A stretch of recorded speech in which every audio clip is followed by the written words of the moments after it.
Oh, a combination of masks, nerves, and heat is a bit much, isn't it?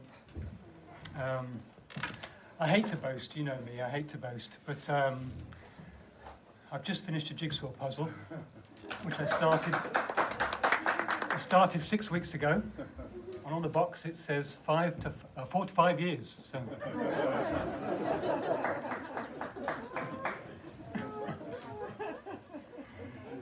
This morning I'd like for us to, well, first of all, we need to thank you. I was supposed to do this talk last week and didn't make it, so I've cut it down significantly this week because it's too hot. So thanks to Hugh afterwards. This morning I'd like for us to look together at Proverbs 22:17 all the way through to chapter 25.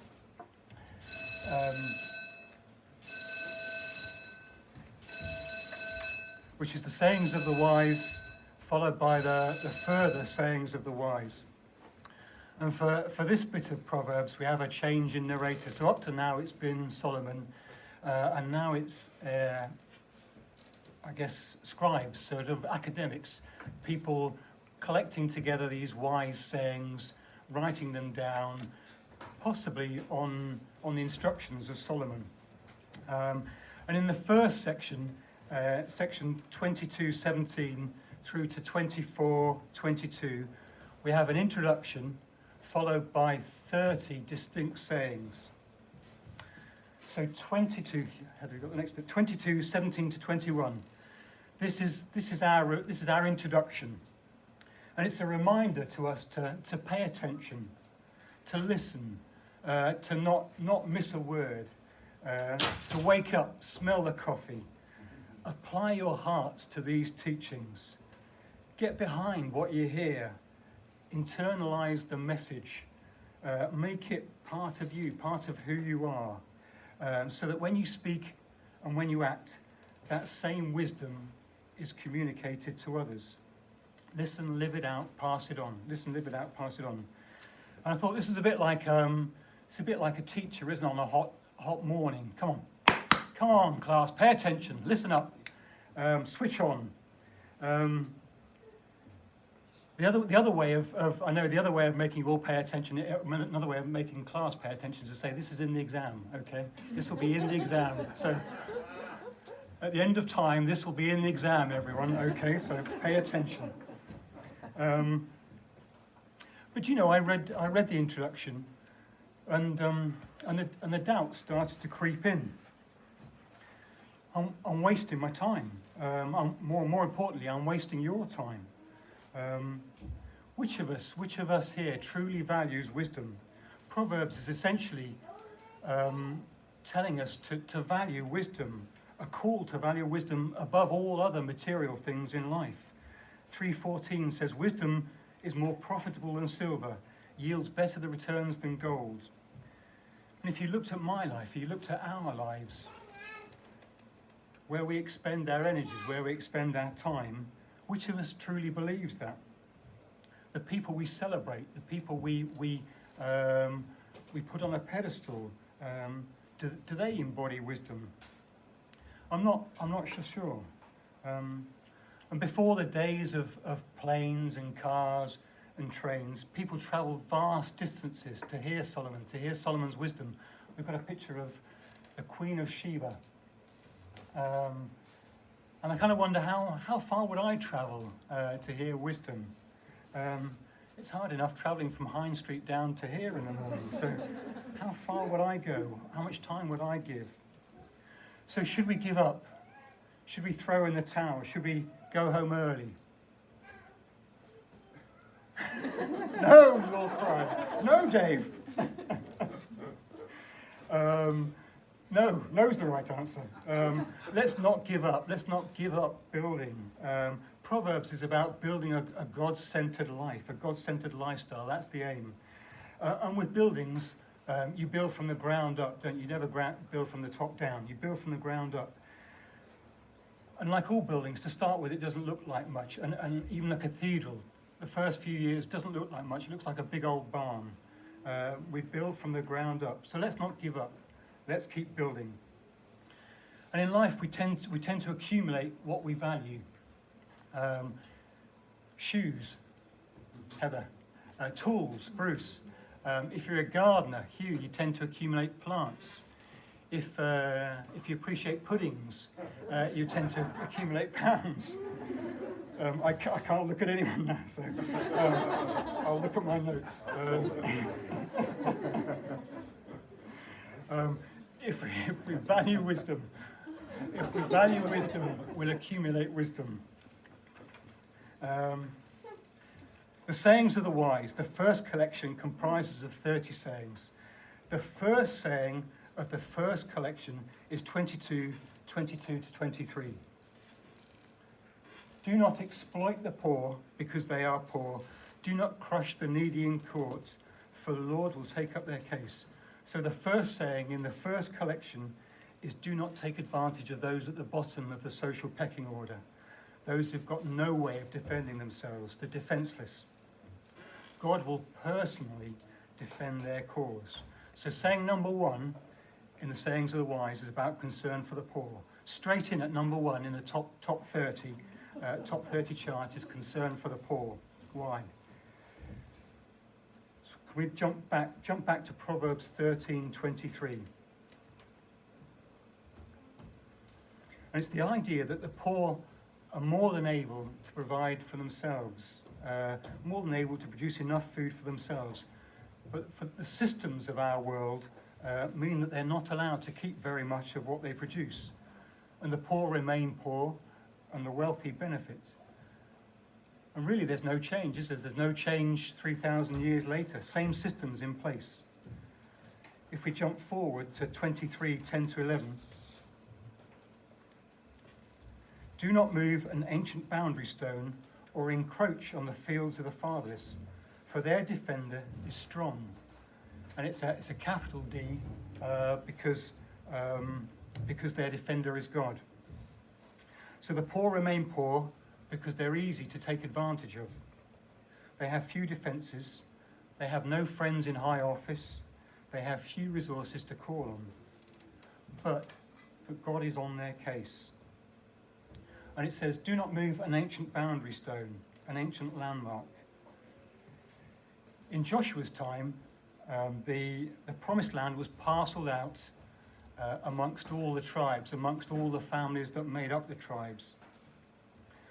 And each land was marked out by a boundary stone. So to each family, there was enough land to provide for your family, and it was marked out by a boundary stone.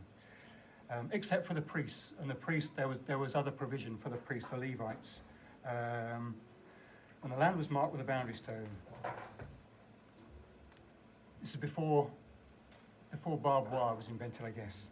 And from Leviticus, we learn that should one of God's people fall on hard times, then they're entitled to sell some of their land or even all of their land to raise some finances. But if in time that person's finances improved, then they were perfectly entitled to buy back their land. They would buy back their own land. And amazingly, they were entitled to do that at a lower price than they got.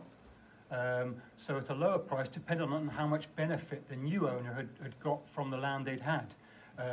So to be an estate agent in those days wasn't such a good job, really. You bought back at a lower price.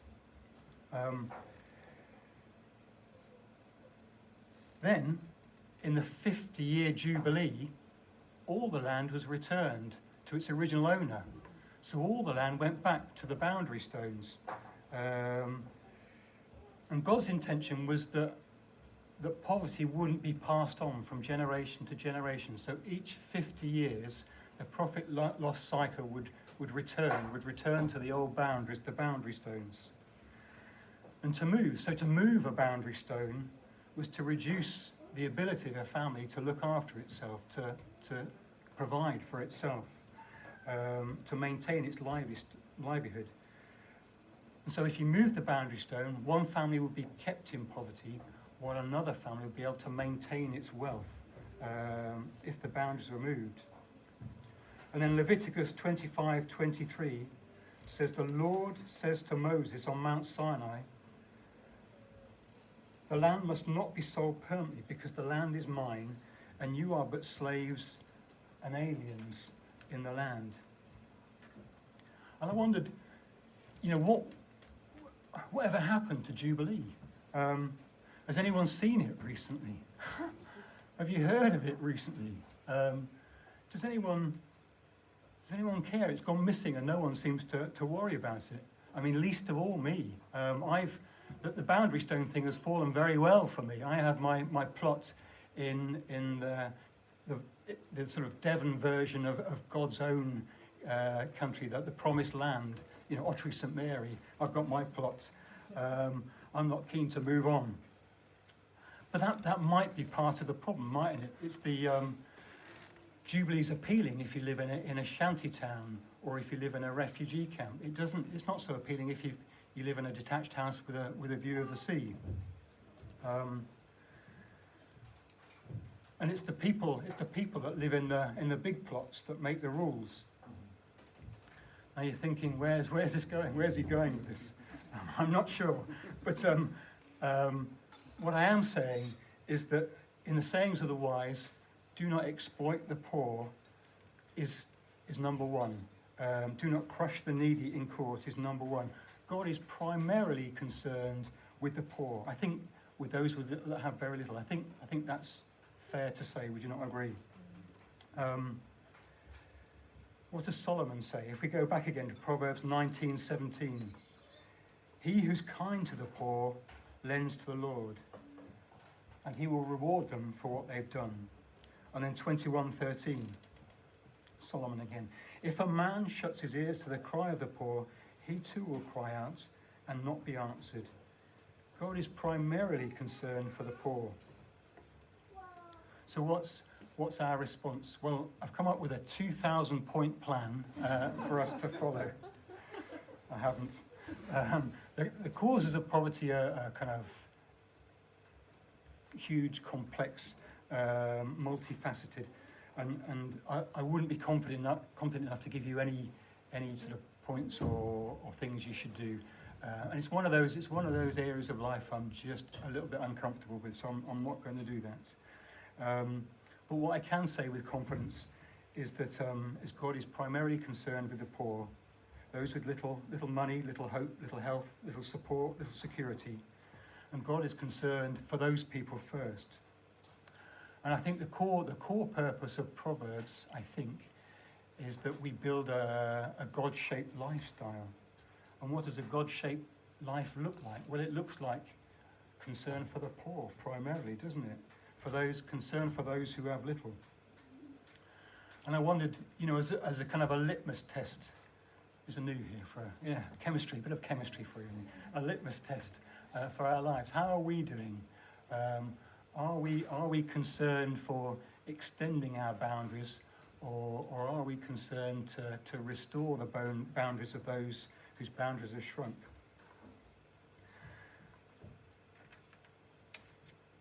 Final bit. The further sayings of the wise.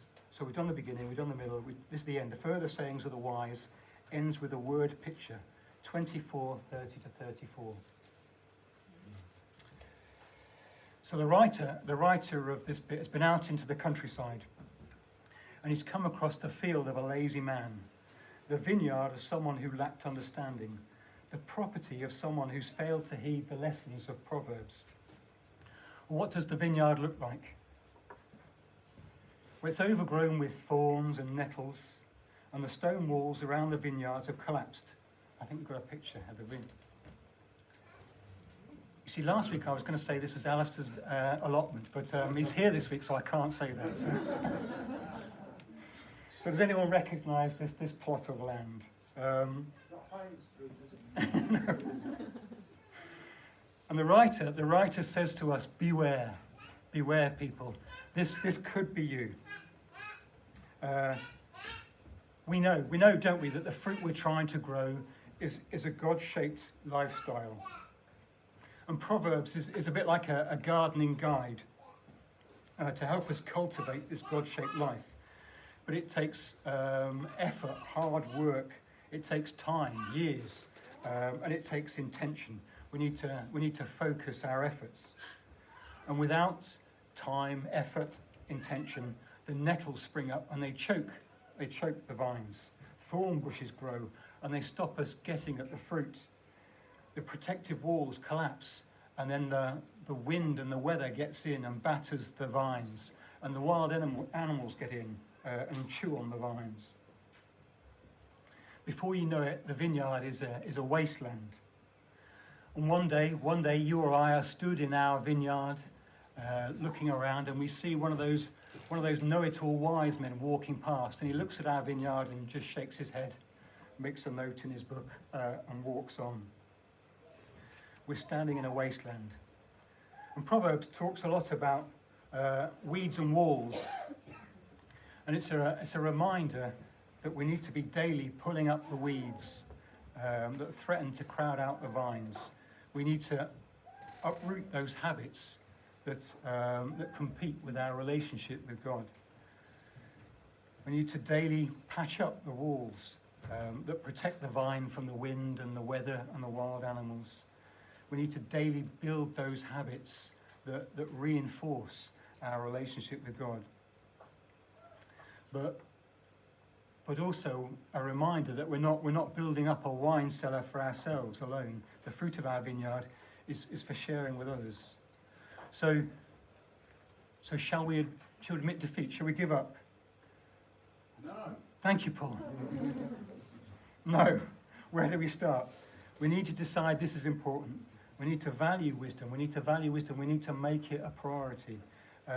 What shall I do? Well, we need to get out in the vineyard every day. We need to tend to the vines, pull up the weeds, patch the walls. How am I doing? How am I getting on? Well, is my focus on number one, myself, or am I focused on God's number one, those with little? So, shall we give up? So we've asked Paul, and he said no. We can ask the other Paul in the less famous Paul, who wrote Galatians, Galatians 6, 7 to 9. We can ask him, Paul, shall we give up? Do not be deceived. God cannot be mocked. A man reaps what he sows. The one who sows to please his sinful nature, from that nature will reap destruction. He who sows to please the Spirit, from the Spirit will reap eternal life. Let us not become weary in doing good, for at the proper time we will reap a harvest if we do not give up. So no is the answer.